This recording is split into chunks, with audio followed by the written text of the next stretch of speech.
All right. Greetings, everyone, and welcome to another session of Bayyinah and Friends. Today is Thursday, November 12th. The year is 2020, the year of clear vision. And today we have another very special episode of Bayyinah and Friends. We have a very special guest that is out of Florida doing fantastic work. And we're going to get to know a little bit about her and her works during this webinar session. So I believe that our Empress is here and ready to go. So I'm going to hand it over to our host, Professor Bayyinah Bello. Thank you, Franz. Thank you, everyone, for being present one more time. Welcome, welcome. It's always a pleasure to gather together, for the family to be together so we can share knowledge that will make us grow, knowledge that will awaken the divine in us, knowledge that can bring us to our better self, to our higher self. So today we will do as we usually do. We'll start with our breathing exercise. As we all know, breathing is key to life. It's the most important thing that our body has to do. But we leave it too much to the body. We need to get involved too, to be more aware. Because as we get into our breathing, we also increase our consciousness. So let us now consciously take 7 deep breaths together. Sit up straight, feet flat on the floor, hands on your knees, and we're going to concentrate on power today. As we breathe in, we increase our own power, and as we breathe out, we increase the power of those like us around us. So we all about power today. Let's go. Breathe in, hold. Breathe out, relax. Breathe in, hold. Breathe out, relax. Breathe in, hold. Breathe out, relax. Breathe in, hold. Breathe out, relax. Breathe in, hold. Breathe out, relax. Breathe in, hold. Breathe out, relax. Power is our word today. And that's the word that I could use when last Saturday, I witnessed the work of Sister Cheryl Irvin with the children. I was absolutely mesmerized on any subject, whether they were 4 and 5 and 7 and 10. These children were into knowledge. They were not reciting. They were not talking. They were talking, doing their own thing, saying what they believe in. And I was absolutely mesmerized and looking at the school itself, the whole concept of that school, the garden, and their ability to tell you why. they need to do this. I was very, very impressed. So we're not going to have them wait much longer. I'm sure they've been ready for a long time because I saw them. That's the kind of people they are. So we're going to go directly to Sister Cheryl and let her share with us what she has prepared for Bayyinah and Friends today. Good afternoon, everyone. First, you see that we do have the children here with us for a short time, maybe 10 or 15 minutes. They want to introduce themselves to you. But before doing that, we have to greet everyone. Waze? Sawa. Shikamo. Kachini. So the word waze simply means elders. There are elders present, and they stood to greet you. The word shikamo means I respect you. Katrini, I just told them to sit down. So the words that we use in the space for many of our instructions are in Swahili. We feel that that is important that the children hear, see, feel their own culture as it is to be remembered by us, because we are all in the process of remembering, so that they know that it is important, that they know that it is foundational to who they are and to who we are as a people. So Shikamo simply means I respect you, and Marahaba, young ones, that means I see you, I accept your respect. So my name is Cheryl Irvin, and I am the founder and the director of the new Al-Kebalon Education Center. We are located here in Lauderhill, Florida. Some of you who may have known us, we had a location also previously in Plantation, Florida, but we have been in Broward County since our first program in 2013. We are an African-centered, project-based school. African-centered simply means that they learn conventional academics, but they do so from a perspective that puts them, themselves, our history, and our culture central to what they are learning. Project-based also means that they build things, they make things. It is so that their education is grounded in reality. So then, as a teacher, I never wanted to hear the question, why do I have to learn this? That was my biggest pet peeve. Why do I have to learn this? And so we actually make things with the information that we learn so that they can know that learning is applied. Education is applied. Knowledge is applied and used like a tool. A hammer is no good on the ground. It's not going to use itself. The same thing with knowledge. You can use it, you can wield it, you can build with it, you can protect yourself with it. That's how we see education here, as being applied knowledge. So everything that they learn, they also use to create. I want to introduce you to the students behind me, or actually they're going to introduce themselves. So if you can stand up, tell everybody your name, how old you are.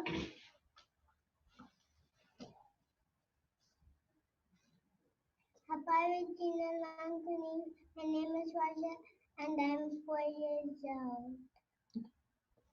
Thank you. Habari jina langu ni Kayla and I'm 10 years old. Habari jina langu ni Zion and I am 8 years old. Thank you. Habari jina langu ni Amir and I'm 7 years old. Thank you. Habari jina langu ni Kamal, I'm 10 years old. Habari jina langu ni Nazai and I am 10 years old. Beautiful.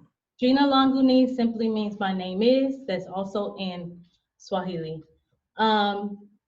So that's who we are as a school. We are a private, independent, African-centered, project-based school here in Lauderhill, Florida, that goes from kindergarten to 8th grade, and it focuses on identity and creating. Our motto at the school is creating creators. That's what we do. We create creators with what they learn and also the things that they construct.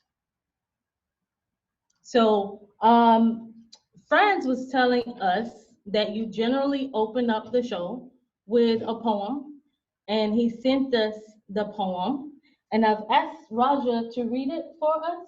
Would you mind reading us the poem, Raja?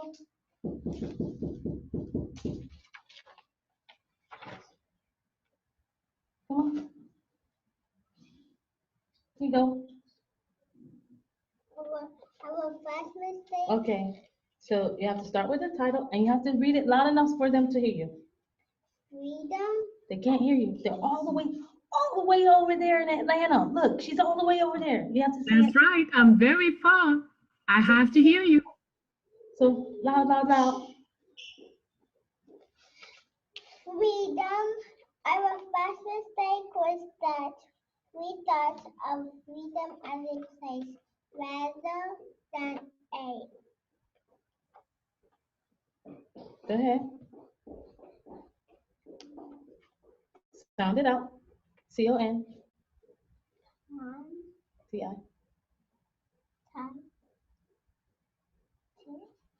T-I-N.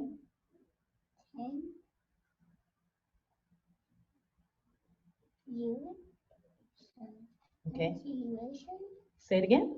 Continuation. Excellent. Continuation of a struggle. Loud, loud, loud. Continuation of a struggle. That's a short I. T-I. That's a Y. It is a Y. But remember we said Y is an imposter? It makes all types of sounds. Right there, it's trying to pretend to be a short I. I. Short I. T. Mm-hmm. Rap. Me. Put it together. Plan. Uh-huh. Never sleep. Uh-huh. Loud, loud, loud. Never sleep. Our second mistake Loud. was that we thought of freedom as a goal, rather than a launching pad from which to reach our goals. Loud. Without purpose, freedom hardly matters. Our third mistake was that we thought a freedom would make us free. That, however, is Long I. I, That's a long I. N, L-I. life, Mm-hmm. license, not freedom at all. Freedom is being shackled into Long I. I, D-E-N. then T, identity, Mm-hmm. identity, purpose, and direction, and being, and C-O-N. fun, Mm-hmm. and constant pursuit. Excellent. Excellent. Continue. Continue. Continue. Bravo, Raja. Bravo. Our reading for all of them is phonics based. As you can see, France just sent us over the poem, and we teach them from 3 years old. We have redone the alphabet in a way that is very African friendly. We don't use the traditional song. We've rewritten the song and also rewritten a curriculum around the alphabet that it's phonics based, that teaches them blending very early on so that they can read and that they don't have to take a lot of time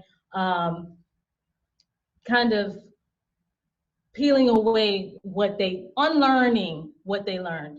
So if you have a young child, and you're teaching them the traditional song A, B, C, D, E, F, G, and a third of that alphabet gets missed by young people from ages 3 to 5 because they sing the song and they go, hey, cha, che, che, lama, lama, pee. And teachers in school from kindergarten to second grade have to spend time dissecting and separating not only the letters, but the letter recognition and also the sounds. We don't use that song. Like I said, we have a song that goes to African drums. And if you're interested, I'll send a link to Mama Bello, and you can use it with your child at home on YouTube, Spotify, however, but it has them articulating every single letter and every single sound from the very, very beginning of learning sounds, so that they are early readers. We even use it with some of our students who come here from public schools and charter schools, still having those similar issues with phonetics at the upper elementary, middle school ages. And it helps them to accelerate beyond that and get into reading. So some of the students here have, Ron, are you tired? You wanna go with your mom? Okay, come on. Could you tell, wait, before you go, could you tell everybody goodbye? Bye-bye. In Swahili? Kwaheri. Kwaheri. So the smaller ones often like put their head down after eating, and she just got tired. So I was saying that we use not only the phonetics, but the other things that we have in the space to kind of unlearn some of the things that the students have learned in their public school. So some of the students behind us did attend. We have students who attended public schools. We have students who attended charter schools. We have students who were homeschooled before coming to the space. And I'm gonna let them tell you their experience before I send them off to chess class. So public schools students, who were my public school students before coming here? Kayla, can you tell us your experience in the public school system? My experience was really harsh because I felt like the teachers were in it for the money and they didn't care about their students. But here I feel loved and I feel like the teachers put their heart in what they're teaching. Thank you, Kayla. We absolutely love you. Absolutely love you. And Kamal, did you have your hand up? Kamal, you went to a charter school, right? Can you tell us your experience at charter school, Kamal? At a charter school, my teachers would always write me up for simple things like more than 50 times. And at this school, I still make mistakes, but me and my teachers are working on it. Thank you, Kamal. You. So Kamal is one of those young men who fidget and is sometimes all over the place, right? But when he came here from his charter school, he had been written up on his academic record like 60, 70 times. Every time he would do something, they would write him up. And I'm not exaggerating. His mother came in with this long stack of things and showed me. And she couldn't understand. She was getting called every week about something. And this is something that on paper can follow him. And so when we talk about school to prison pipeline, that's one of the things that contributes to it when you carry this paperwork with you from grade to grade to grade. Also, it gives, I started my first teaching in public school in 1996. I know for a fact that teachers sit around at the beginning of the year in the teacher's lounge during lunch. I started avoiding the teacher's lounge. But, oh, you have such and such? You have, oh, child, let me tell you, So it's not only is it following you on paper, but it's following you in the minds of the instructors from grade to grade to grade, from class to class to class, and you almost don't have an ability to be different and to be new. So we talk to them, not just come out, but all of them about who you are and who you are not, and we ground all of our discipline in the context of that. This is who you are. This is who you are not. And we work with them and work with them and work with them on being who they are. Zion was homeschooled. So we had public school, charter school. Zion, you were homeschooled? Can you tell us about your homeschool experience? At my home school, it was fun and I learned a lot. But here, I have a bigger community and a lot of friends. Okay, so we do have some children who come here from a homeschool environment just for the community, and not just for the community, for the education, but to be educated in community. And we can talk about that when I have them go to chess class. But I personally, I am a big fan of homeschool. Children can get one-on-one attention, and I feel that education is about 20% information, 80% acculturation. So, and the only way to acculturate a child is in the context of culture, is in the context of community. So that's why I didn't just homeschool. I homeschooled my son for a while. I did homeschool groups for a while. And then I just feel like we have to have systems. We have to have systems that acculturate our children and our students to know, again, who they are, who they're not, and what they are tasked to do in service of their community. Amir, were you at a charter school too? You were at a public school? So what do you feel like is the difference in the things that you're learning here and the things that you were learning at your public school? At my public school, I learned George Washington and Abraham Lincoln and people like that. But here I learned a lot about Black people and Daniel Hope Williams and George Washington Carver, Mary Patel, Imhotep, and Rebecca Lee Crumpler.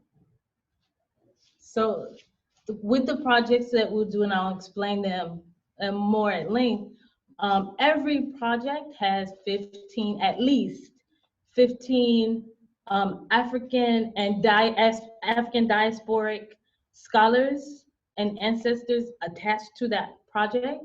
So every 3 months, they learn 15 to 20 African diasporic scholars and ancestors. And by the time they leave here in 1 year, they know, not only they know the person by face, you don't have to put the name on the face. They can look at picture on a book and know that is Sheikh Anta Diop. They can tell you the name of their book. They can tell you what's in their book. They can tell you what they wrote about, because we use those writings and those teachings in the context of our work. So we do 3 semesters. Every semester they get 15 to 20 scholars and African diasporic ancestors that they have to learn by face and by work. And they don't get that where they're in their public schools. I've had some of the students here come not knowing that Egypt was on continental Africa until doing the project with us about agriculture. And when we're learning about agriculture, where did they say agriculture started at, guys? The books? Asia. Yeah, but when we were reading the textbooks, the school textbooks, where did they say that agriculture started? Europe. Europe and Asia, China, yes. So, but what is, when we think about it, just logically, does that make sense? No, because people first was born, well, not born, but created on Africa. So it wouldn't make sense that China, Asia, Europe had the first agriculture. And Eurasian people made other people have the same mindset as them. Okay, so you said Eurasian. Why do you say Eurasian? Because Europe isn't really a continent because it is not surrounded by water on all sides. Okay. And it's connected with Asia. Okay, so so if Europe is not actually a continent, why do we call it one? Okay. Because Europeans have the ability to define reality and make it seem like it's yours. And who said that quote? Dr. Wayne Nobles. Dr. Wayne Nobles.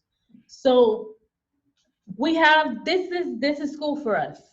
This is school. This is how we do school. They are charged with not just reading a textbook and memorizing so that they can do a ABCD, pick the correct answer. They're actually not. I'll use the word chastised for lack of a better word for not thinking through the textbook. And if they come across something that makes no sense and they just keep reading, let's back up. Something you just read didn't make sense. Read it again and tell me what didn't make sense. So they are taught not only information, but they're taught you have to analyze the things that are coming in through your, you have to analyze the things that are coming in through your Mind. What's the word? Here and here. Eyes, And ears, those are portals. Portals to your what? mind. Portals to your mind. So the things that come in through your eyes, the things that come in through your ears are portals through your mind. And you do not just let them in. You have to stop them at the door and say, hold on, let me ask you a few questions. Let me ask you a couple questions to see if you're going to make it up here. Because so many things, we talk about how how Eurocentric an education in public schools, charter schools is, but we do not know the extent. When we say that, we really do not know the extent to which that is the case. We can look at characters like Amir was saying, he only learned about the presidents who were all white people, and then they didn't know that Egypt was on continental Africa. That's obvious. That's obvious Eurocentrism, right? But guys, when we were learning about agriculture, and we were also doing science, we did life science with this project, and we started talking about cells and living things and what's living and what's not living. What did we find in the textbook that we had to backtrack and kind of take a second look at in terms of what they were saying is living and not living? Oh, water. Okay, so can you tell us, Zion, can you stand up? The ancient Egyptians said that water is alive because in Egypt they had the Nile River, and it flooded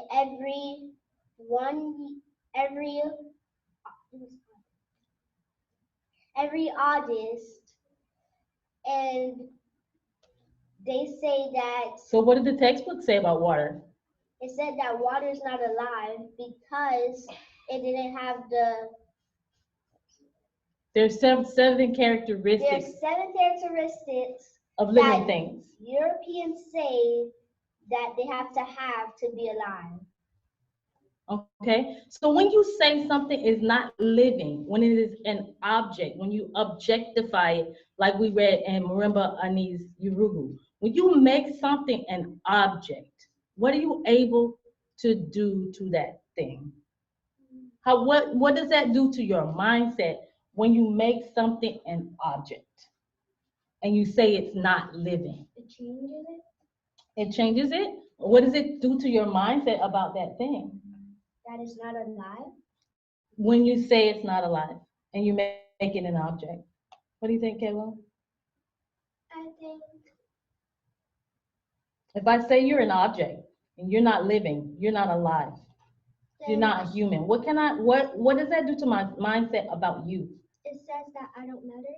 So when I say that water is not alive, what do I do? What does that do to my mindset about the water? You're saying that water is not alive. So what have we been able to do to our water that people in Kemet never would have thought of doing? Drink it? That they never would have thought of doing. What do we do to our water? Yeah, what did you say? We put chemicals in it. Put- Chemicals in it. Put chemicals in it, Polluted. polluted, Yes. Is it like trash? treat it like trash, treat it like Mhm. dumping ground, because Burn we it in the say trash. we have objectified it and say it's not alive. So when I say we don't know the extent to which the public school education is Eurocentric in its nature, we really don't, because there are so many things like that, those 7 characteristics of what makes something living according to a European standard, and then they have to memorize all 7, and then they have to put them down on a test, and if they don't get it correct on the test, now they're getting the answer wrong, which really solidifies in the brain that this is the definition of living, and it creates a mindset in ways that at depths that we have not even begun to imagine. It goes beyond just, oh, there's no representation, there's no brown faces, there's no black faces. It goes beyond that. There is a mindset that our children are instilled with about what is living, what's not living, what's good, what's not good. What they, like Kayla was saying, they define our reality. And that is the definition of power. That's the definition of a Eurocentric education. And that's what we try to undo and redo here, to redefine our own reality and allow our children and enable our children to read through something, look at something on a screen, and know when it doesn't match with the reality that they have been given as African people. Thank you. So Thank you. I promised them a chess class for joining us today. So I'm gonna allow them to go they have a little mock chess tournament happening in the back. See, Mama? I applaud you.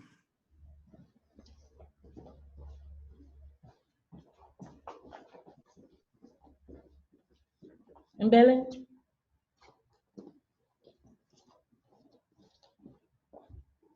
Asante sana. Go ahead. So Sana. I told them after our conversation they could be in the chess tournament, and so I was looking at the time on the screen, and I didn't want them to miss it. Wonderful. Now, you did quite a demonstration. I don't think anyone here has any doubt as to the quality of the work that the school, New Akebulon Center, Project Base, is offering to the families in the community. Thank you very, very much for thinking about it, for putting in the work. I know when you're doing this kind of work, there's no 8-hour job. There's no 8-hour job. There is no hour job. Right. 2 a.m. is the same as 8 a.m. or 10 a.m. to us. Absolutely. When we do this kind of work. So really, and as you can see, our audience, as you look at this, you imagine yourself, your child walking every day into this room and looking at their divine self on a daily basis. This is a beautiful artwork as well. I can compliment the artist. So yes, the sister has really put something together that is fabulous. And I do hope everyone in the Florida area, or those who are planning to move or were thinking about moving, move close to the school. Don't move far from the school. So it is a fabulous work. I have seen the 6-year-olds and 7-year-olds reading the real Yorugu book, the book that we all struggle with.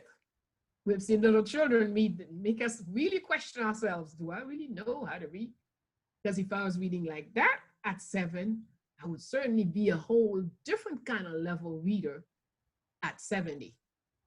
But when we look at what these children are doing at 4 and 7, and that's the key, start them young, give them everything that the world, the cosmos has for them. Don't limit your children. They are dealing with several languages right here and there. They are, you can see it's a wealth of information, a wealth of knowledge. And that means power is in the works. That's what power is all about. When you know what you know and live what you know, that's when you can transform your knowledge into power. So, Sister Cheryl. Yes. Tell us, how did you get started with this idea? How did this idea came to you about creating that school? I went to college in 1992, from 92 to 96. And I went in with the intention of studying law. I actually did study pre-law for a while. That was my designated major, was pre-law. But I always had an affinity for families and children. So I was studying juvenile law. And about 2 years into almost 2 years into my college career, I'm walking across the quad and I get a phone call from my mother, and she tells me that one of my cousins had been arrested. He was maybe 15 at the time. And this particular person was very special to me. He was very close to me. And I felt that out of all of us, and there were a lot of us, he was the most gifted young person I'd ever seen. He would go to church and watch the hands of the pianist. And this is when he's Roger's age. He would just watch their hands. And then after everyone leaves the church, he would sit and pick out exactly what the pianist just did. He learned every instrument that was played in the church the exact same way. He had perfect pitch just by hearing something off the instrument. I mean, musical genius. So when she told me that he was in jail instead of Juilliard, I was crushed. I was crushed. And I said, if a child needs an attorney, which he did at that time, if a child needs an attorney, or me as an attorney, I'm too late. I am way too late. And I turned around from walking to my law class. I went straight to the administrative offices, and I changed my major to education that moment, that day. I felt like, because I kept asking, what am I going to do? What am I going to do? What am I going to do? And I heard or felt that I should start a school. I should do something that would educate away from whatever it was that landed him in prison for several, in and out, in and out, in and out. And I just didn't see a reason for that. I couldn't understand it. Why am I here and he's now on his way there?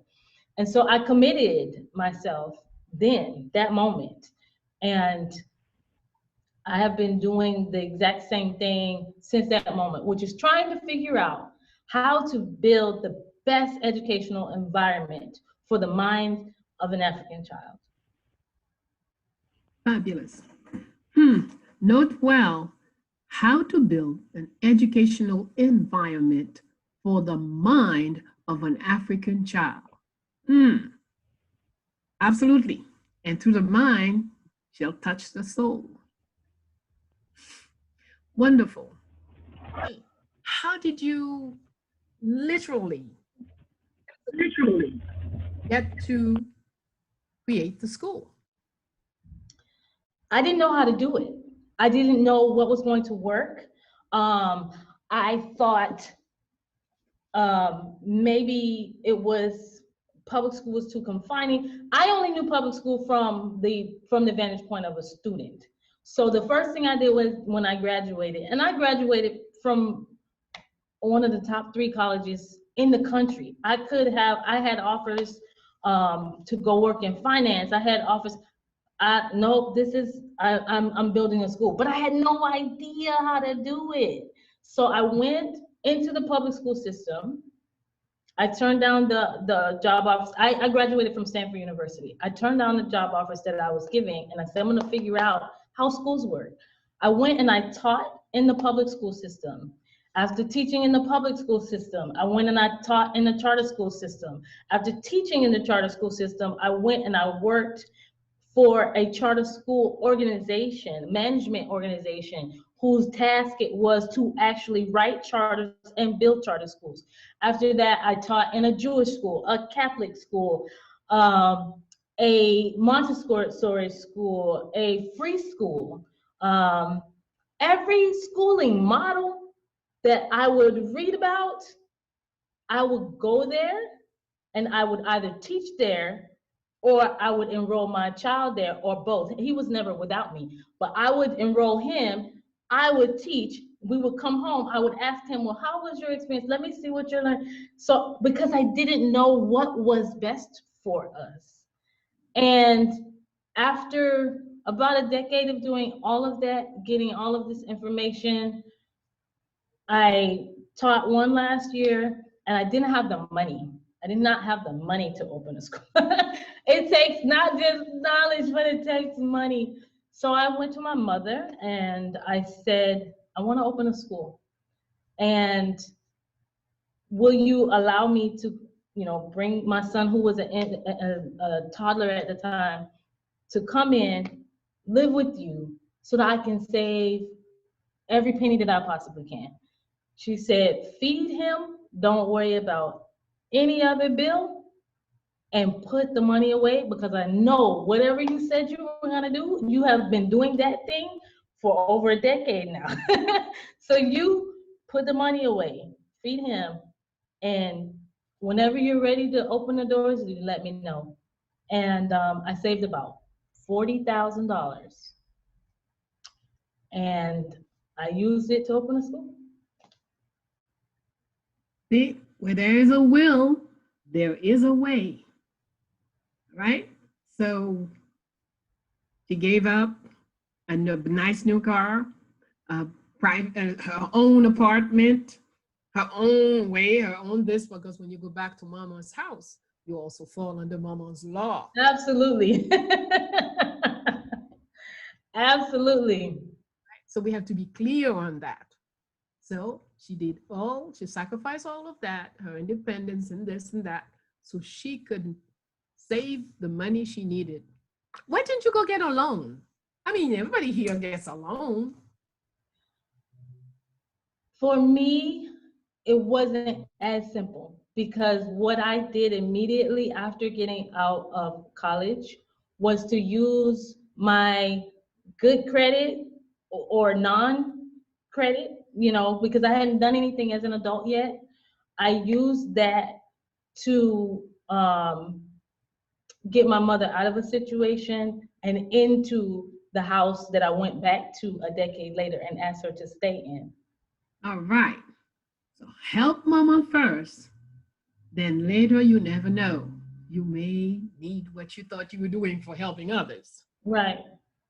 So don't ever hesitate when we can help someone else, especially. So I did what I knew how to do, which was that wasn't accessible to me because I had used that collateral in another way. And I did what I knew to do, which was work and save. And which is key. Debt is enslavement. The more we get into debt, we say my life is better because I'm driving a such and such car. Think it through. Yeah. Think it through seriously. all right? Whereas a free mind, someone who wants to be independent, who wants to be autonomous, always look for other ways of doing things. And the first element, if we work within the community, first community is the family. So work with the family. You know, borrow from the cousin, borrow from the aunt, the mother, or helping the mother or the cousin when they're in a difficult situation. That's investment. Right. Right? So she invested, and down the way, hey, she was surprised. The investment was there for her. Right. But most of all, she really, you know, even though she says she no longer had this collateral, the possibility of borrowing, I don't believe that. I think her mind is just not set on that. She has the kind of free mind that she says, I got to find a way without going into this system and enslave myself. Because looking at her work, that's what I understand, is that she really wanted to find a way. And she has. Once you really want it, it will come to you. May not come on Thursday, like you said. You may think in 3 months and it comes in 3 years or 13 years, but it will come once your mind is set to what you want. So you see the sister go into business for herself without getting herself into deep debt. And continue. So you set up the first structure. Now, So, getting the and we furniture, getting the artists to come and do this. How did you get it all done? So I come from a large family, and all of the boys on my mother's side, which is 6, and the women, which is 6, um, all of the boys were taught by my grandfather to be brick masons, to be construction workers. They have their own construction company, so they all know how to build and fix and work. That's what we work. So I got the space, I brought the community in, I brought my family in. The place was packed with people. We huddled up and we said, okay, this needs fixing, this needs changing, this needs mounting, this needs building, this needs to be constructed. And within 12 days of all of us coming in, painting walls and plastering here and redoing all the floors, 12 days, everything's finished, furniture's laid out, and we opened the doors and the children came in. It was really, really a family and community effort to remodel the entire, how many, we have 3 bays, 1,700 square feet each, to remodel the entire place in 12 days. And the community came out in waves. You know, one group would come and the next group would come and give them the paintbrush. And it was really an effort on the part of family and community. And people donated things that they had, tables, chairs. All right.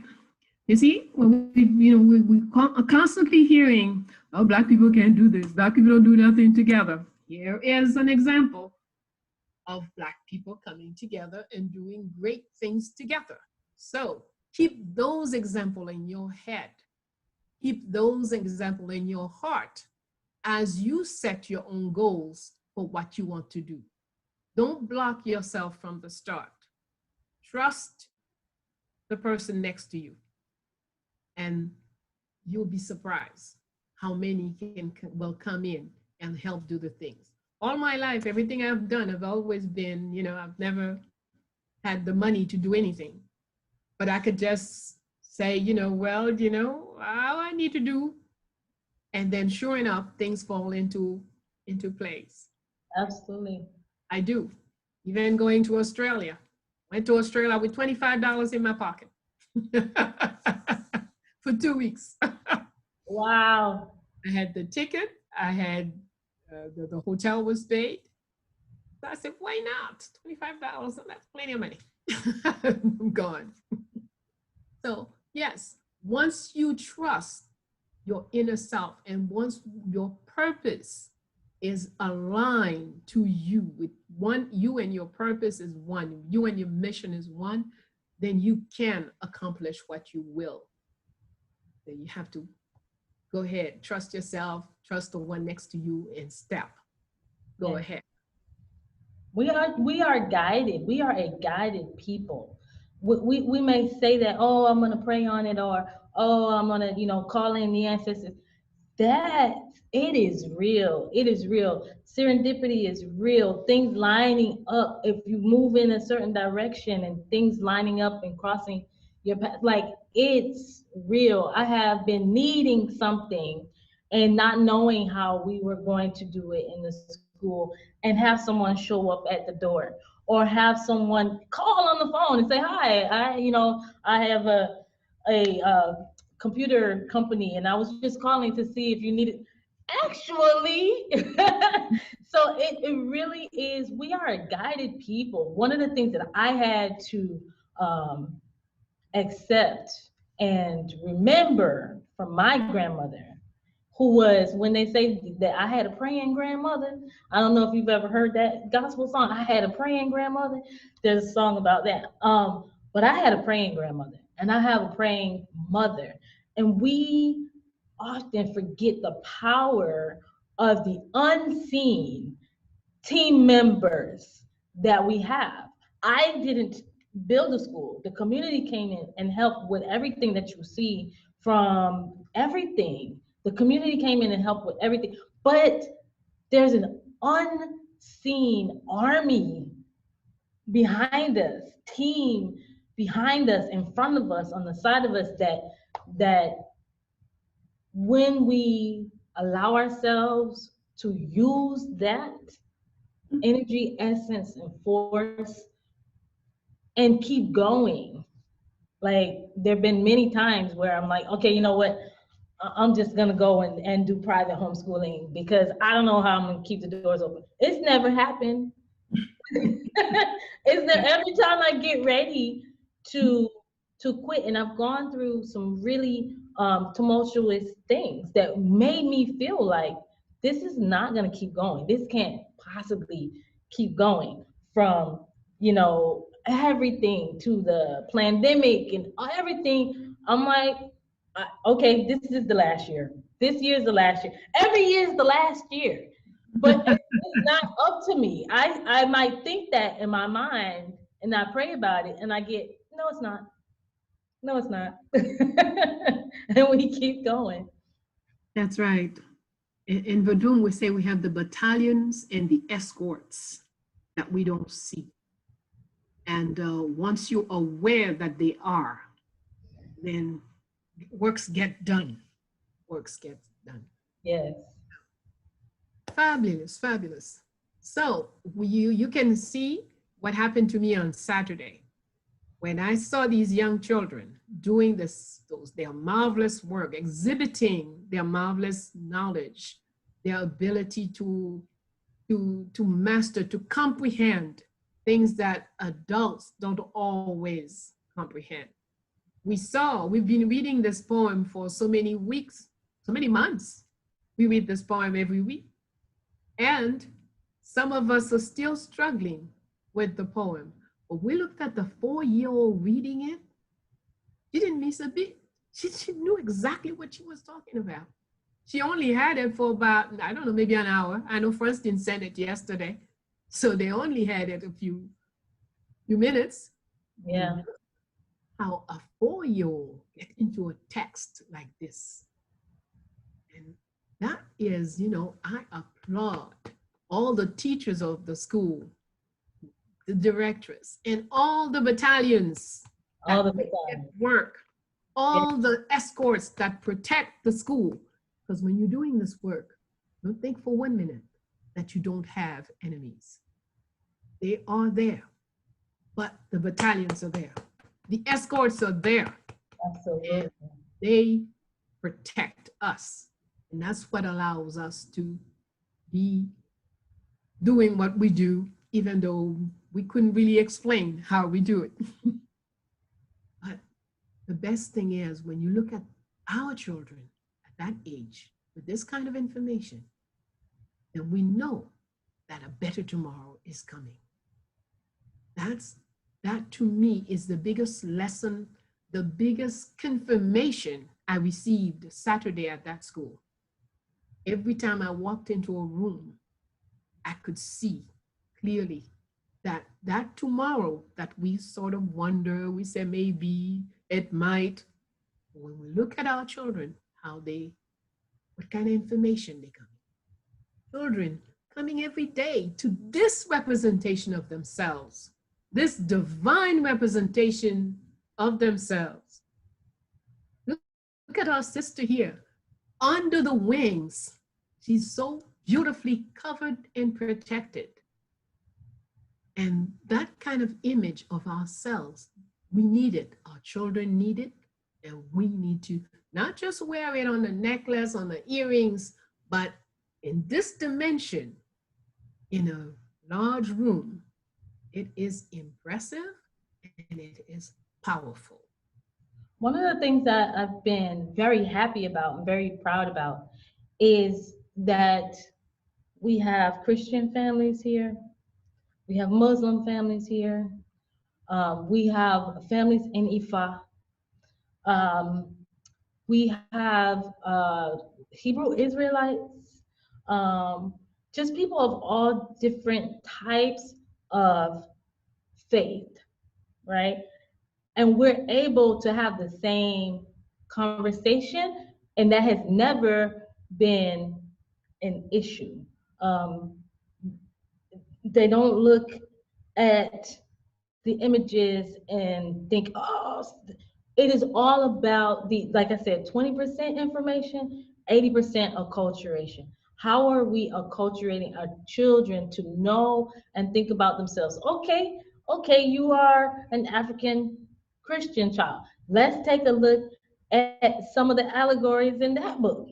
Okay, you're a Muslim. Okay, let's take a look at some of the allegories in that book, because the lessons, the fundamental lessons are there. They're foundational and they're the same. So we don't fight about religion. That's one of the things that I'm grateful about, and I give thanks for never having to explain that our children and their identity and their sense of themselves, knowing that they are, and this is a conversation that they can have with you too, like, I am not my body. I have a body, but I am not my body. And then knowing that I am that spirit, that light, that energy, having that translate over as a Christian, having that translate over as a Muslim, having that translate over as Ifa, I have been very grateful for that element, because we're able to give this information to students without having that be an impediment to it. Fantastic. All right. Is there something in particular that you want to share with us before we end our dialogue? I did want to show everyone our latest project. So when I say that we are a project-based school, so you heard some of the African-centered thinking. They come at all of their projects with themselves first, with their history first, with their ancestors first, with their scholars first, right? But they build things, and I'm very excited about this semester's project build. So I saw someone write in the chat about the curriculum and where did we get it. We wrote it. One of the things that I found in all of my travels around to different schooling models, that they didn't really have the information that our scholars had the information. Urugu has the information in the book. Wade Nobles has the information, but those books don't usually reach our people until you've graduated college and someone on the train in New York, I'm telling my own experience, someone on the train in New York next to you is reading something and you're like, and he's trying to hit on you, but you say, well, what you reading? So I'm like, I have to be on a train in New York to get this information. And I just went to Stanford. I never read books like this before.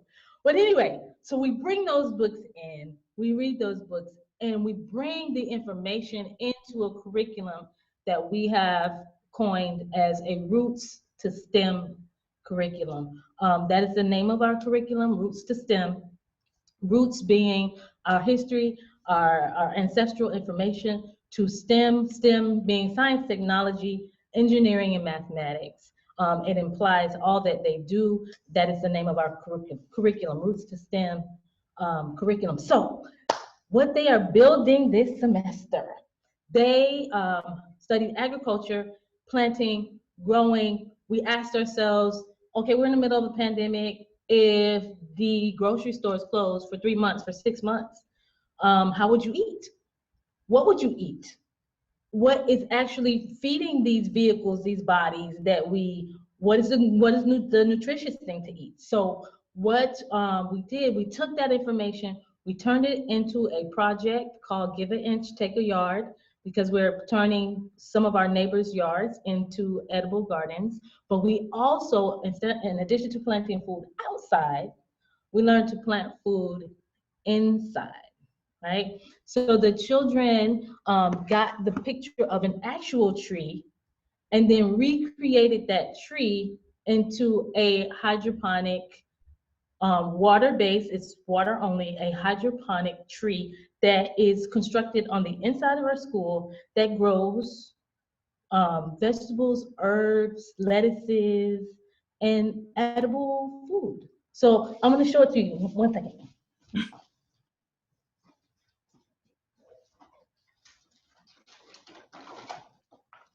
So this is, I don't know if you can see it.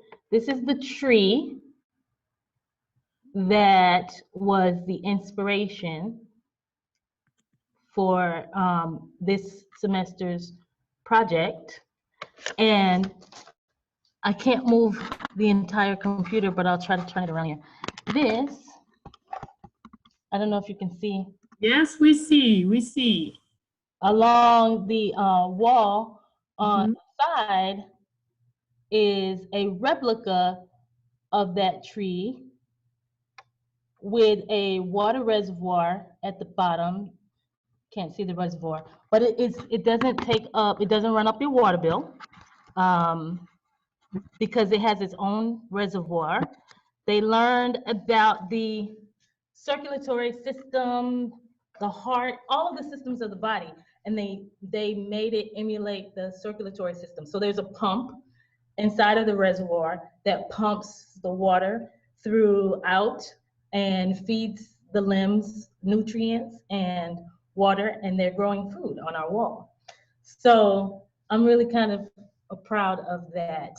When I say we do projects, we do real life, real world projects. The first semester of last year, they made an electric car. The second semester, they learned about entrepreneurship, and they built, the 3-year-olds and 4-year-olds built it's called the stand, and they learned concessions and counting money. The older ones, 7, 8, and 9, they wrote an app, a mathematics app, for the phone that turns your phone camera into a scanner. So you can scan the barcode in a grocery store, and what shows up on your screen is a game that turns that item into a math problem. So as you are walking through the store and shopping, your child can use your phone to do math, to scan boxes and cans and things, and do math problems based on what they scanned. So that was their business.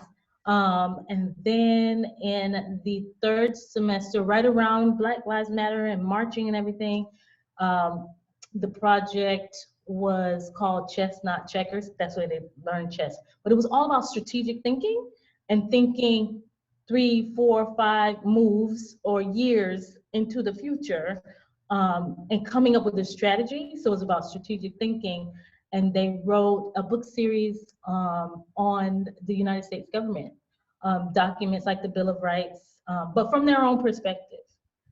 So when we do projects, we do really, really big projects. You're not gonna find tri-board things where they just get to paste a picture on it, and where they just get to copy and paste something off the internet. That's that's not what we do. We want to let them know that, like, okay, vertical growing of food is a very popular industry right now in agriculture.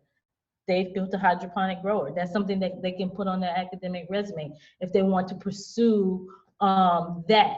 If they want to go and work for Tesla, they can say, I participated in creating an electric car, which they absolutely did. So we build really large scale, hands-on projects where they have to use power tools and apply the algebra, the physics, and all of it that they are learning, so that they can remember what it is that they're learning. Fabulous. Really, Sister Cheryl, thank you very, very much. We hope that everyone who will look at our today's Bayyinah and Friends will get in touch with you. Will do. I'm sure Franz will put in the chat some of the information, the contact information for you, so that those who want to have more information, the website for the school and all that will be made available, so those who need to can continue. Because one of our purpose here in Bayyinah and Friends is to strengthen our community, build a community, and make it so that everyone can get, can have, we each can learn from each other, but we each can also share information, contact, connect with each other in whatever level that it is, that it can be beneficial to the community. So thank you very much. Now we have a good idea what we could do with our 3 to 10-year-olds.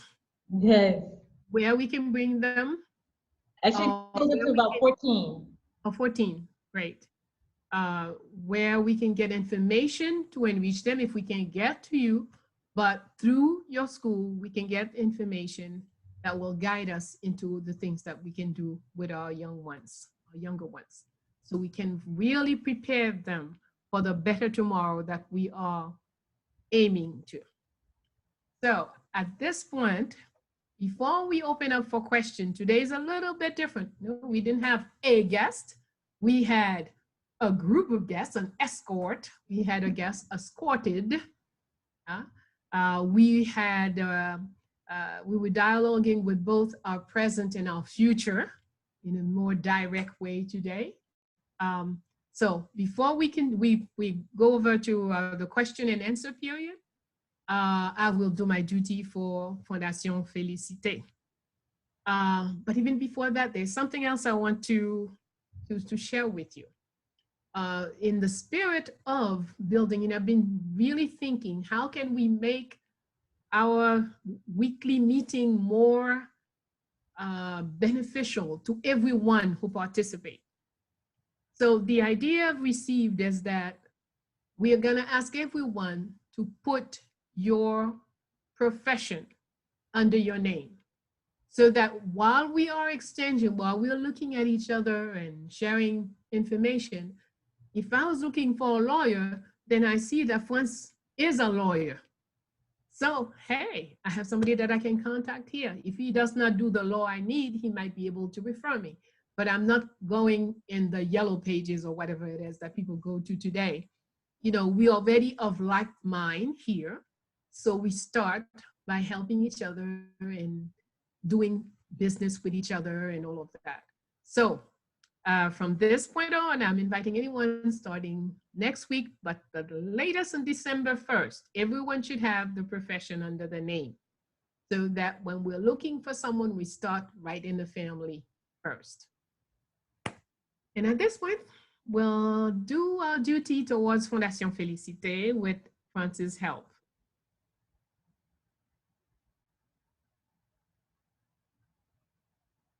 Yes, reminder, never forget what our back look like when so-called good Christians were civilizing us. This is how the civilizers wrote on our backs.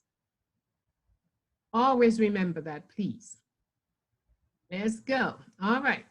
So all that we do is for Fondation Marie-Claire Heureuse Félicité Bonheur Dessalines.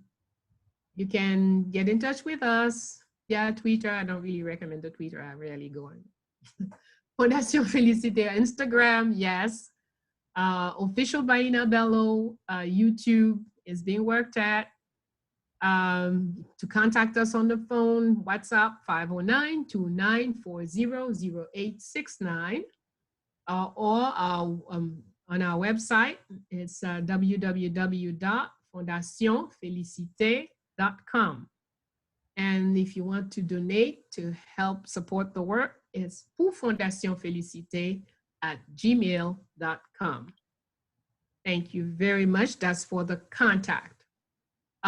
We also have books that are available.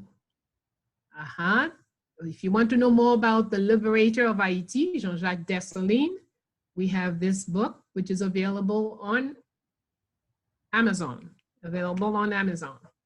We have, and there's also a Kindle version of it that's available.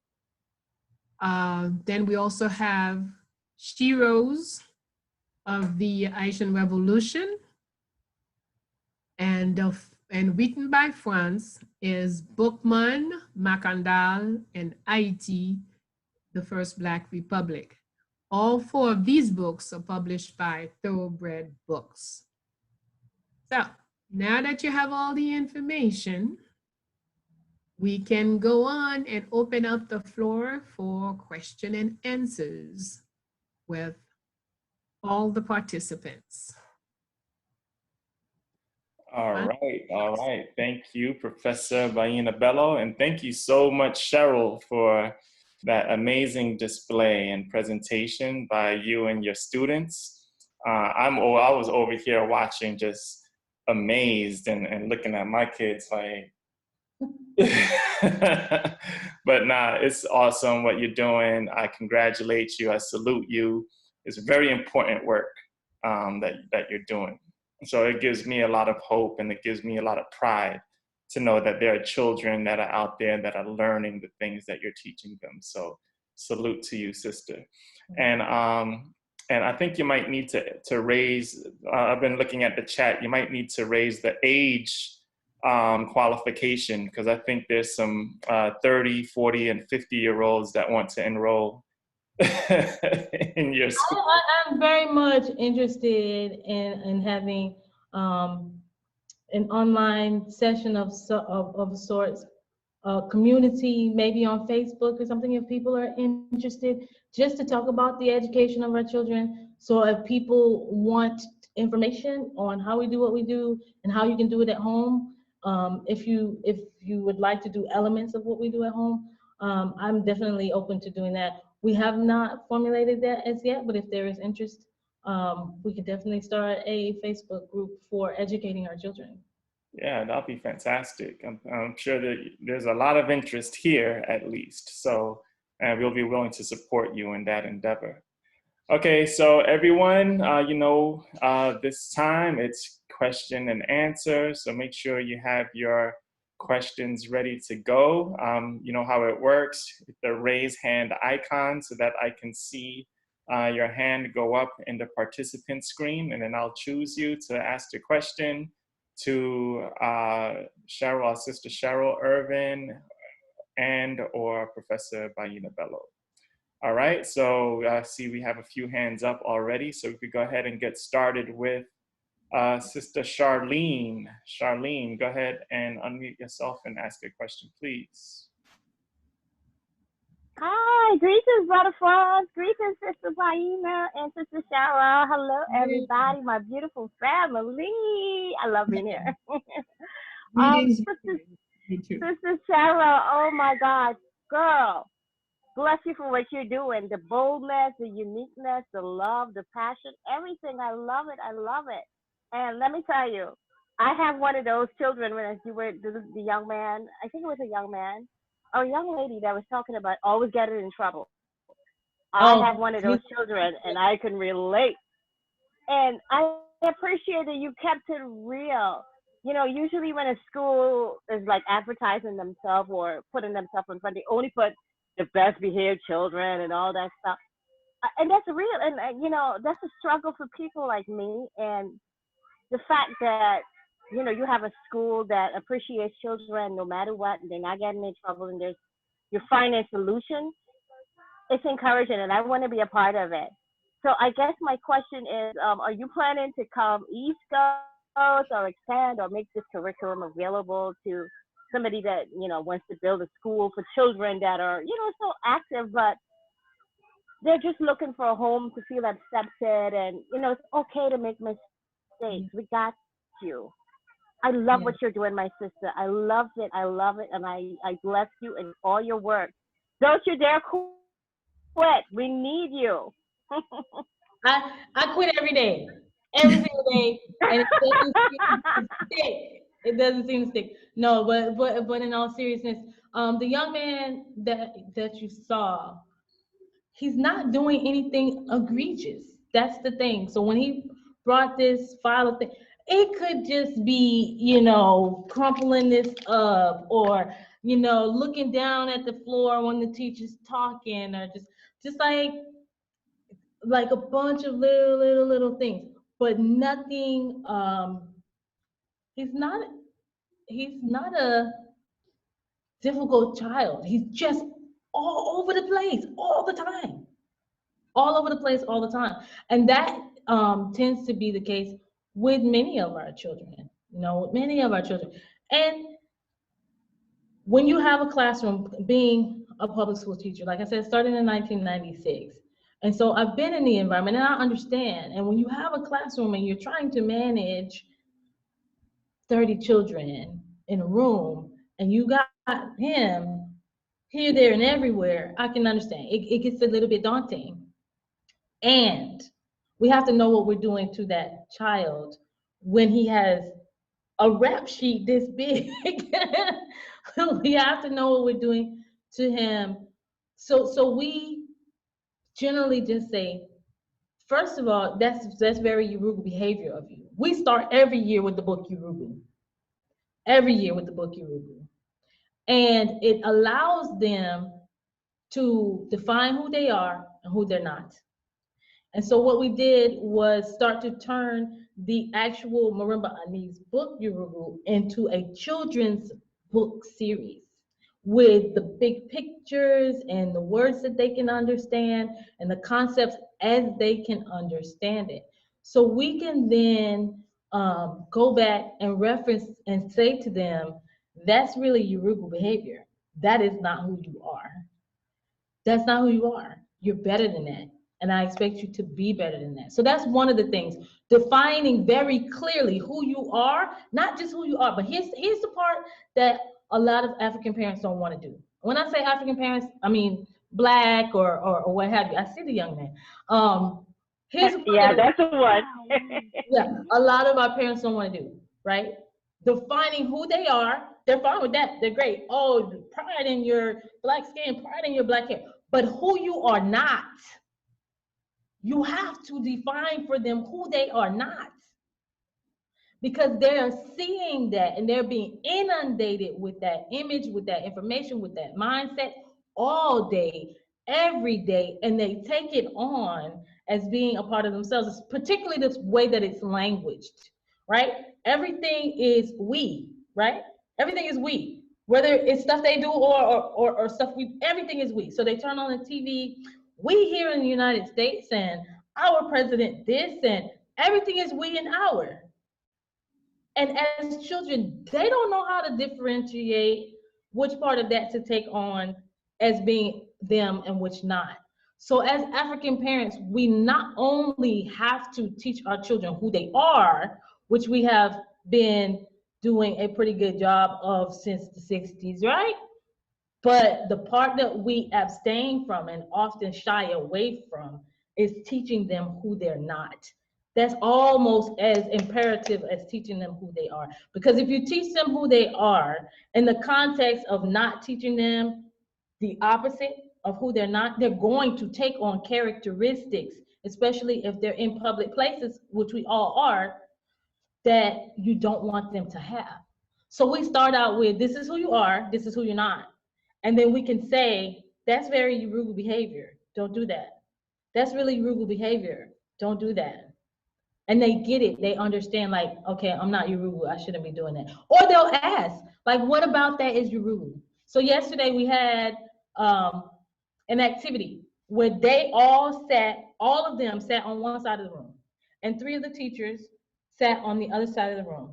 I gave them real money, right? I started out with 1 student, gave them the money. I say, okay, you're all the vendors that were here on Saturday, all of your vendors. You have something to sell, you've created something, you have something to sell. Now, you can choose to pass this $5 along to the next person and buy from them, or I'm Amazon, this teacher's Target, this teacher's Walmart.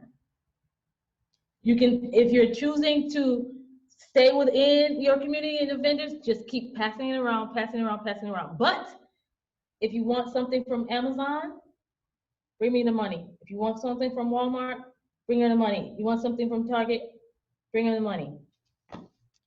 The $5 got to 3 people before one of them jumped up and he's like, I gotta go to Target. I love Target. And so we had a conversation about it, right? We had a conversation about it. And he said the phrase, well, it was my $5. Target's near my house. If I'm hungry, it's every man for himself. So we were able to take that phrase, and I told him that's a very Yoruba thing to say. And he didn't just take it. He said, I don't understand why.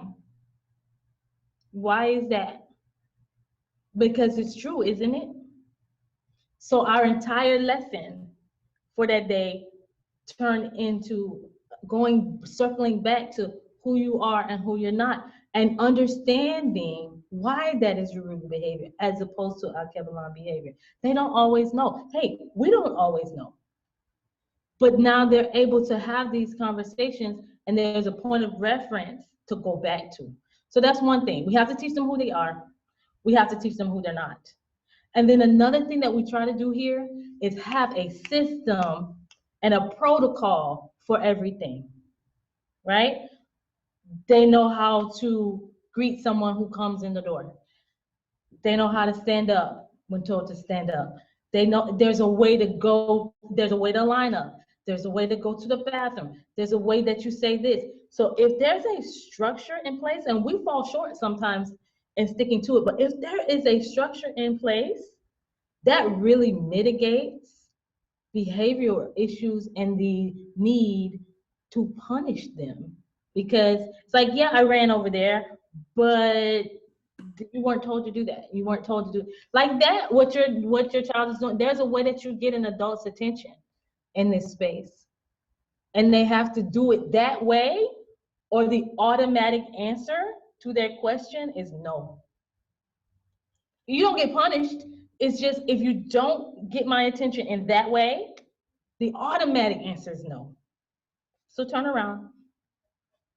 Right? And when they get that, when they get, ooh, if I don't do it that way, I'm not going to get what I want, then they fall in line. And they see other children doing it too. So parents, this is something that I would offer in a group, those 2 teams. Teach them who they are, who they're not, and have systems and protocols in place so that they know how to get your attention, so that they know how to go and grab something from the fridge if they need it. So they know how to ask you if they can do whatever. It may seem tedious, but it really cuts down on the amount of punishment and constant chastising that you have to do. Thank you so much. I think I'm gonna cry. That's like really good information. Thank you so much. And please get that Facebook started. I'm there with you. Yes. So the word for excuse me, Mom, the word for excuse me is samahani, right? Samahani. Yes. So they come They get your attention, samahani. They're only allowed to say it once. If I look at you acknowledging that you just said excuse me and that I know you want something, and what you're supposed to do then is wait. If you call me again, if you say excuse me again, do not dare tug my dress. Don't touch me. You say, samahani, I acknowledge that I see you. And then you wait. Anything more than that, the answer is no. Just like Discipline. You only have to do that twice. And I promise you, they will stop pulling on you like that. Because they will get like, I want what I want. And when I do it that way, she gives it to me. When I do it that way, she doesn't. exactly. Yeah, and that's something Professor Bella always preaches is discipline, right? Discipline is something that we lack a lot in our culture these days. So instilling discipline while our children are still young is very key to once they grow older, right? So very good. I love those examples. Okay, let's go to the next question is from Wajit Osset. Go ahead, Wajid. Go ahead and unmute yourself and ask your question, please. Thank you, Brother Fine. Peace and blessings to you and Mama Bella and to Sister Cheryl Irvin. Everything you said, everything you're doing is really inspirational, just amazing. And I appreciate you coming and sharing with us. I wanted to know, in your curriculum and throughout the school, is like say is physical education something that's also worked in there? And if so, would martial arts be something a part of like say physical education? Do you guys like have any martial arts programs or anything like that? My apologies. My apologies, sis. One of the things that would be really nice to have here is an administrative assistant. So when someone knocks on the door, I don't have to get up. But that is not something we have right now. Could you repeat your question? Not yet. It's coming. Yes. Put it out there. That is something that is on its way. Yes. So That's great to hear. I didn't hear your question. Oh, no. I was just saying that's great to hear. I was asking if martial arts, like say, what kind of martial arts say were you guys looking into or things of that nature? We have a martial arts instructor from the community who did an entire summer program with them, and who he also offers after class and midday. We also do exercise and recess, and he does a Chinese form called Goju. Is that Chinese? Yes. I think it's Japanese. Okay, yes. So they do, they have been learning Goju. That's awesome. That's great. That's great. Once again, thank you for sharing. One of the things, my son was in martial arts since he was 4, and just the ability that it gives them to stand still 4 or 5 minutes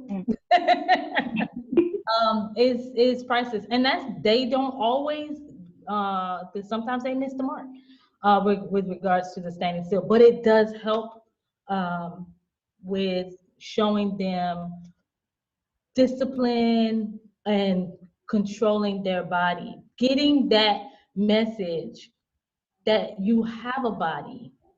You are not your body, you have one. So therefore you tell it what to do.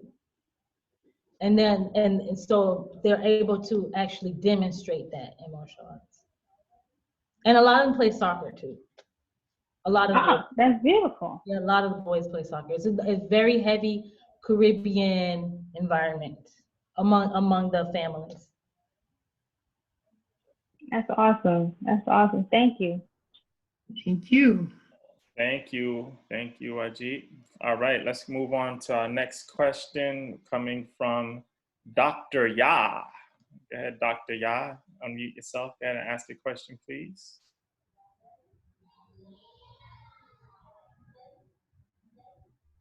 Dr. Ya, you're on mute. Hello, Hey, hello, there you are. hello, family. Hi. Onet. Yes, ma'am. I am. I want to say that I'm so proud of Sister Cheryl. Yes. I am very touched by everything you've shared with us. I came in late. I apologize, but the moment I got in, I saw your picture of the Ma'at. I saw your kids, and I heard your process. Everything you said has been inspirational. And for me, it's inspirational, continue to be inspirational, because I had my child when he was in the 5th grade. I didn't want to put him in the public school system. Right. I had it. And I was able to find an Afrocentric school called Sankofa International Academy. Yes. That was run by Ali McLean. Yes. May she rest in peace, Ibaye. And I enrolled my son, and it was the best experience for me as an adult. It's like I was going back to 5th grade and learning a lot of the history about America from a Black perspective. Yes. All the struggles that they didn't teach you in class. Like you said, the acculturation was Eurocentric. So saying that is that I want to breathe to tell you to continue to work. Like the other sisters say, you cannot give up. And any way I can support you, I will. I want to. I don't even know where you are in Florida, because I came in at the tail end. But as soon as France puts it on, I'll look at your website. But everything you're saying, everything you're doing, all of us who are conscious, who are woke, have been looking for you, have been wanting you. And you're living by a lot of the different principles. And one of them I know is true is the Kahumba. You will be living this earth a better place because of what you're giving. So again, my son learned so much. Like you say, let them know who they're not is important. Because even to this day, he's older, he's in a boarding school. I'm not too happy about it, but it felt like this is the only route I had. So I'm constantly having to remind him who Right. he is. Oh, And like you say, discipline. It might become tedious, the way you ask questions. So I thank you. That's all I wanted to say. Thank you so much. Thank you, Marbella. Thank you, France. Thank you. Thank you, Dr. Ya. One of the questions in the chat was asking about Valerie Ingrid says, I have a couple of questions, and forgive me, I have to write. It's loud in the background. What happens when the children complete your program? Do they advance in your school, or do you give them recommendations for other schools like high school and college? So right now we are from 3 years old to 10 years old is our oldest one. The idea, the prayer, the work is to stabilize where we are, and then to build upwards into a high school environment, right? But every child does get a transcript when they leave here that they can take to high school and enter into whatever advanced classes are there for them. We also direct them towards dual enrollment programs where they are dually doing high school classes and college classes at the same time, sometimes on college campuses.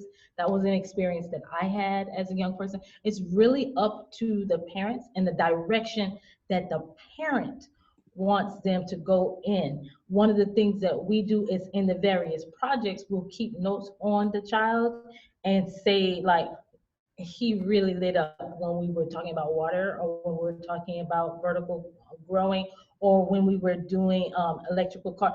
He's really into cars. He's really into this element of physics. He's really into just really learning the child, so that when the parent gets ready to direct them, we can actually help to steer them into the direction of where the child was naturally kind of emanating from. Like, we have one of our 3 and 4 year old class. It's just something simple. It's like the big Lego blocks, right? And he'll build a structure, but this isn't always a bilateral or trilateral balance to the structure at 3 and 4.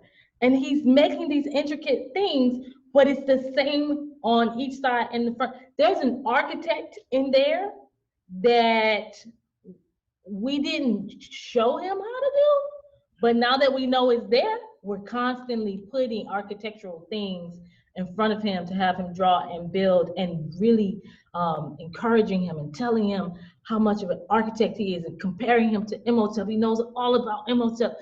And so like for a child like that, we will have the information on that child to give to the parent and say, it's your choice where you're going to send your child after here, but as we have observed him, here's our files on him. This is an architect. And you might want to encourage that and really feed that. And then we reference them to magnet programs and different programs throughout the city that they can put them in that fit their natural inclination. And not all of them are college oriented. Like he's an architect that would probably go to college. There were some that were sitting here that when a community member who is an expert in irrigation came by, has his own company in irrigation, they were so instrumental in just putting the piping together on it. I would send them to intern with him because he said, you don't have to go to college to do this, but you do have to intern for at least 2 years with a license, certified.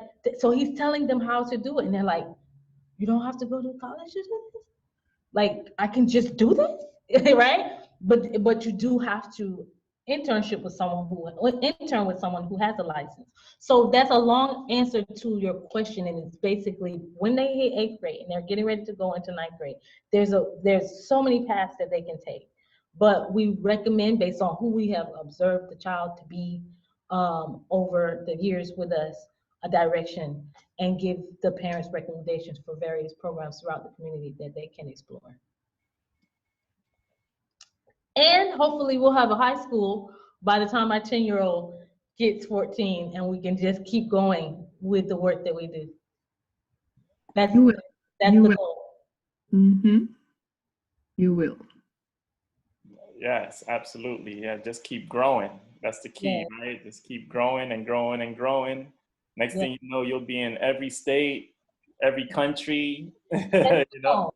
That's because wherever you go in this country, wherever you go in the West, and then once you go east of here, you have African communities. Absolutely. Like, with the projects that we do in terms of replicating a tree, that could have easily been a baobab tree on the continent. Next semester, they are building boats, like real boats that 3 of them can get in, and they were going to put it on the water, and they're going to have boat races. But we use that to talk about the ma'afa. We use that to talk about sailing and how Africans, Mansa Musa's family, his brother, made his way over to the West before based on certain currents. So we use them building a boat to talk about Pan-Africanism and Marcus Garvey and the Black Star Line. So they will be building boats as they talk about all of those things with regards to boats. But we could take that same boat and take it to Mexico. And that same project still applies, being spoken in Spanish. Take it to Brazil, and that same project still applies, being spoken in Portuguese, because we have such similar experiences.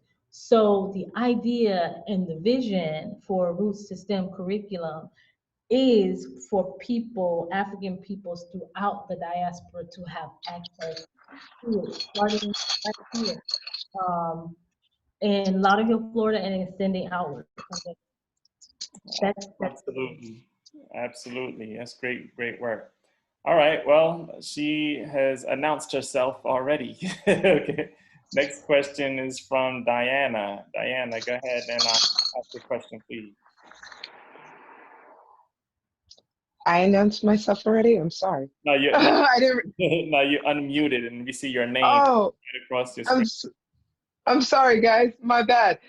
Thank you, though. Hi, how are you? Hi, Lion. I just wanted to say you're amazing, and thank you for just existing. Your work is just, let me come back. So what I wanted to say to a lot of parents, and especially with the work I've done in the community for myself, is what that little boy was talking about is really what happens to our kids a lot. One of the things I used to teach our kids, my child particularly, is the fact that there's a file that's had started with you since daycare that's going to precede you before you hit every grade you walk into. And what they write and proceed and have a colonize about, it's the effect that they have of you. You've already been in the classroom before you sat down. Now, what I love about you is because a lot of the times that we don't do is they go to our kids, but they don't actually question the curriculum in itself. Part of that and seeing this and hoping to even engage, like for example, something with my community in working as a Common Council member is I want to convert like an RV or an old bus into a mobile ceramic studio for the kids in our area. You know what I mean? Because of entrepreneurship. Literally almost like what you put on your wall. So I just want to say your existence is amazing. And hoping that you do end up getting to a high school because that's systematically ingrained. I know but what you just discussed, what that young boy just said, I really wanted to speak to, and even the first lady, that's systematically ingrained for a child who's just, they haven't reached a potential for that child. So they're not engaged properly. That's why they're all over the place. Yeah. Because this isn't this child, but because he has locks and he's brown skin, he's supposed to be in a prison pipeline. They're not looking at, oh my God, we might be looking at our next philanthropist here or whatever. You know what I mean? Yes. So I just wanted to say, like, your existence is amazing. Your work is beautiful. Working from 3 to 6 is like our domain trying to get to, and you have the perfect age right there.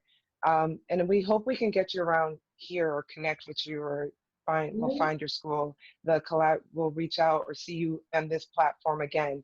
But it's just amazing. That's all I wanted to tell you. You're amazing. I love your crown. Hold it well. You're doing your thing. Thank you. That's all.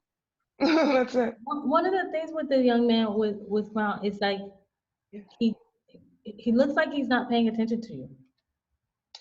Oh, you just reminded me what I wanted to say. When you're in class and you're teaching, and I was watching him just sitting there, he's going to look like he's not paying attention to you. If he has a piece of paper and he wrote down every word you said. No, he's actually drawing. He's a very good artist. Oh. So he's actually doodling and he's drawing, and you might go over to his pad and he hasn't written down anything you said. He might have made you into a cartoon on his paper because he draws that well, right? But then when I say, tell me the last thing I said. So I love that you said, you just reminded me something that I skipped over. They did that to my daughter with math. So when she was in daycare, and luckily, because I'm her mom, right? So we know, but they were like, she's great with numbers. But the one thing about her is she's observant. She kind of watches the room before she jumps in. It takes my daughter like a good, especially younger, she's getting better now, but it takes her like a good 2-3 months before she's really going to mess with any of you. She's just going to watch you. You know what I mean? But she got everything you said. She got everything you did. And they're like, she's extremely brilliant with numbers. To this in 11th grade, she's pre-calculus. She's excelled with numbers, and particularly lets you do that. But it's funny because, or usually the kid that's running around or whatever, they know exactly what's going on. They're the most talented in the classroom. They're literally the most talented, but because it doesn't look like what you think a blue-eyed, blonde-haired, talented kid should look like, here we go. But thank you for saying that, because I forgot that part. But you're just beautiful. Everything around you is beautiful. I commend you. Thank you. Thank you. All right. Thank you, Diana. All right. There's one question from the chat. Let's see. Can I ask Cheryl how she came up with the curriculum at Questioned? Oh, how did you come up with your curriculum? Okay, so like I said, I've taught in multiple different environments on purpose. If you look at my career resume, my curriculum vitae after leaving Stanford or what have you, you will see so many schools. And usually when an employee looks at that, they're like, oh, she's unstable. She's like, has been able to stay in one place for more than a school year. No, that was on purpose. I honestly left there saying, I'm going to build a school. I don't know how to do it.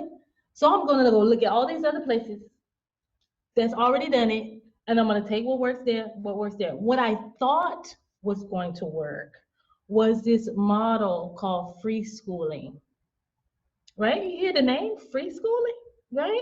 So that model simply says that the child chooses what they're going to do with their day, and that you have as little structure around them as possible to get them in the in the mindset of making positive choices.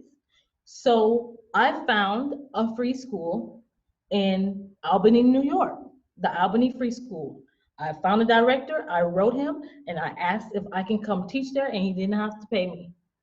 I have taught at so many, I have done that at so many, you don't have to pay me, right? I just want to see what you do. I will be your teacher, don't even pay me. So I went there and I taught at the Albany Free School, and they had, it was predominantly European, but they did have some African children there. So I'm observing how this system of no classes, no structure, no one makes you do anything, you just choose what you're going to do. I thought that was going to be the way for us because we have been so over structuralized in the public school system, and you know, sit here in a chair all day, and so I'm thinking that's going to work, right? Not for African children. It did not. It did not. They weren't. What I found was exactly what that poem says. You think that freedom is the ability to do whatever you want, and it is not. Freedom is shackling yourself to your identity, to knowing who you are and who you're not. So what they ended up doing is following behind all the other children, what all the other children were doing. When I tried to get them to sit down and play math games or reading games or just things that were going to enrich and feed their mind, they knew that the structure of the school was you can't tell them what to do.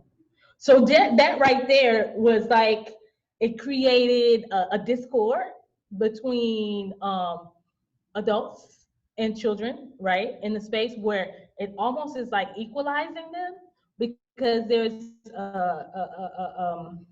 they get to vote. They get to vote on every year. At the end of the year, the children vote. They have one child, one vote on if the teacher gets to keep their job, on if certain structures in the school. So they try to practice democracy with them as well. So here you've given freedom to people who don't know how to define freedom and have never really practiced freedom inside of a structural identity of who they are. And it was a hot mess.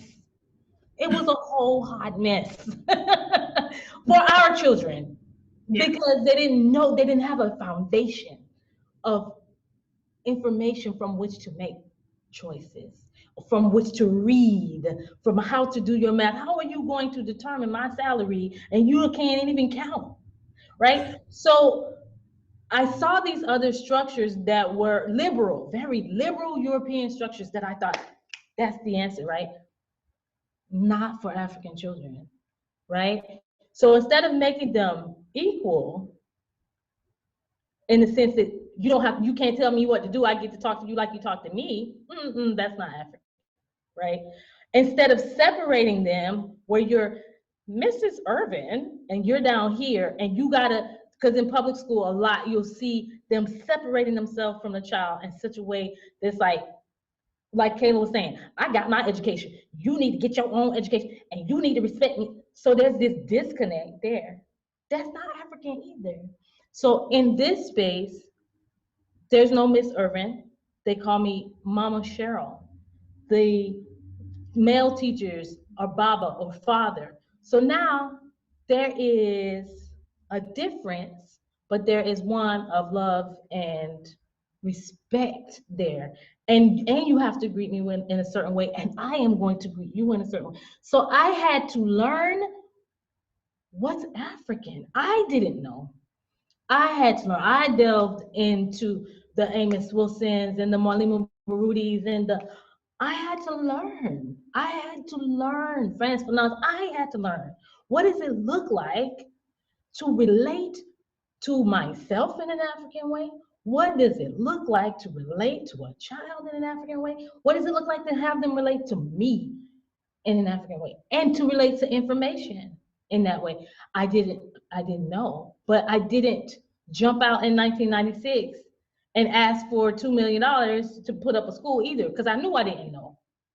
I started teaching in 1996 knowing I was going to build a school, but I didn't open the first program until 2013. Right? And that was on purpose. Once I felt like, okay, I've read this, I've learned that, I've interned there. I have this gentleman from Ghana who's taught me a little bit, this gentleman from Ghana who's taught me a little bit of Swahili. And then I just put it all together, knowing that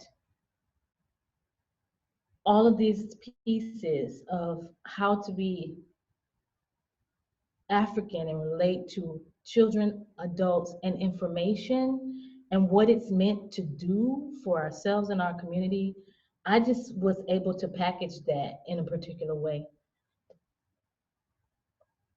Awesome. Fantastic. All right, last question. This is also from the chat. I think this is from Peggy. Let's see. My children are avid readers. What books might you recommend for them to read?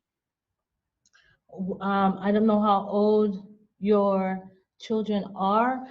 We read books that relate to the projects that we're doing. So the book that the children are reading now is The Boy Who Harnessed the Wind. From every age, from Roger's age to the 10-year-old, they're all reading the novel The Boy Who Harnessed the Wind. It is about an African boy who built a windmill out of trash to power the farming efforts in his community in Mali. So that is one of the books I have read with them, and they really enjoyed it. Amos Wilson's The Developmental Psychology of the Black Child. Just to know, just like bigger, better, faster, stronger. That's what we said. Bigger, better, faster, stronger. From birth to before they enter the system, we are bigger, better, faster, stronger. And him giving this like information that shows that. So it's like, this is who you are from the beginning. Let's try not to lose that. It's not a lot of like baby books that I read with them. And if it's too advanced for them, I will rewrite the story and put pictures to it and use language that they can understand. When we were doing the entrepreneurship project, all of them read Robert Kiyosaki's Rich Dad, Poor Dad. And I made a cartoon book for the 3 and 4-year-olds. I take the books that I read, and if it doesn't exist in the form for a child, I taught myself how to use Photoshop, and I rewrite the book in a way that they can understand. So the answer to that question is take the books that have had the most impression upon you when you read it and you were like, mind blown, and give it to your child. Fantastic. All right, real quick. So since we're nearing the end, I want you to share your information, because people are asking me for the information, but I don't have it in front of me right now. You have everyone, did everyone have to leave their email address when they signed up on Eventbrite? Yes, so that they could get the link. Yeah. Right? Is it okay that I draft an email and send it to you, and then you forward it to your list? Absolutely, you can do that. And then I'll send it along with a recording of this program. Excellent. It says Pyramid Books. Is that Pyramid Books here in Akbar? How are you?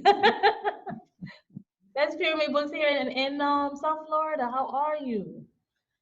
Anyway.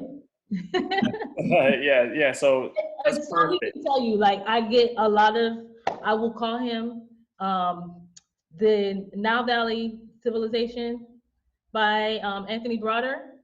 That was the last set of books that I purchased from Pyramid Books, which is a Black-owned book company. If you want to get books, you don't have to go to Amazon. Akbar is right here, and he sends them out to you, and he's amazing over at Pyramid Books.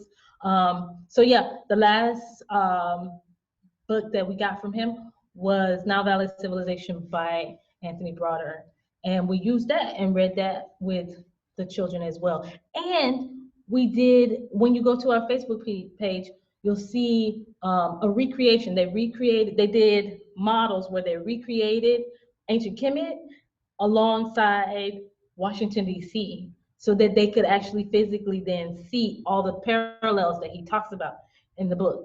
So, yeah. I'm sorry, I can talk about this all day. Yeah, me too. Good Yes, stuff. indeed. Good stuff. All right, so we're at the end of our program. So first, let me say thank you, Sister Cheryl, for taking time out of your extremely busy schedule, I'm sure, with the children, and blessing us with sharing your work and everything that you're doing. Everyone here is happy that like Sister Diana said, that you exist, right? And you're doing this type of work. Is very encouraging. So stay strong. You have a whole community over here behind you, as well as the community, in your location in Florida. We support you. We love you, and keep up the great work. Thank you. Thank you Yes, so much. indeed. So, okay, so to take us off of this session and to give us the last word, I pass it over to Professor Bayyinah Bello. Thank you, friends. Well, there is really nothing else to say except to remind us that as Sister Cheryl works with the children, preparing them for tomorrow, we, my parents, grandparents, great-grandparents, have to keep up with our young people. So we have to educate ourselves as well, so that the children will not find themselves in situation of, school is one thing, and then when I go to grandma, then everything is upside down. Yeah. They have to find a support no matter where they go. And that's where books are so important. So sharing the titles, sharing the books that we read that make us grow. So the more of us read the same book, the more like-minded we will be. So do the work, walk the walk. We are at war. That's the reality of the day that we're living in. So we must go in peace, but well prepared to defend truth everywhere, in every way, in every situation. We must always be attentive. We must be prepared. There is no such thing I'm too old to. If you're here, there is something you have to do. And one of them, you have duty, care for your body properly, do exercise, do keep yourself in shape as much as possible. Most of all, transmit to the next generation so that the power stays in the family and is transmitted from generation to generation. We work preparing for the next 21 generations. We're not working for tomorrow. Right. We're working for 21 generations ahead. Be blessed, be powerful, be you. Accept your divine self. Thank you. Ashe. Thank you so much. Ashe. All right. Thank you, everyone, for joining us for another session of Bayyinah and Friends, and we will catch you next Thursday. So peace and blessings. Everyone have a great weekend. Go ahead. Bye. Good Ashe. care. Hotep. Ashe. Beautiful as Bye, always. Ashe. Okay, Richard Bye. Thank blessings. Love you. everybody. Love you all. Thank you. Thank you. Oh my God, wow. Bye. Why did you Great do weekend. Take Love. care. Until next week. And look out for the information I'll be sending out on Sister Cheryl Irvin. Thank you. Take good care. Be you. Be powerful. Hotep.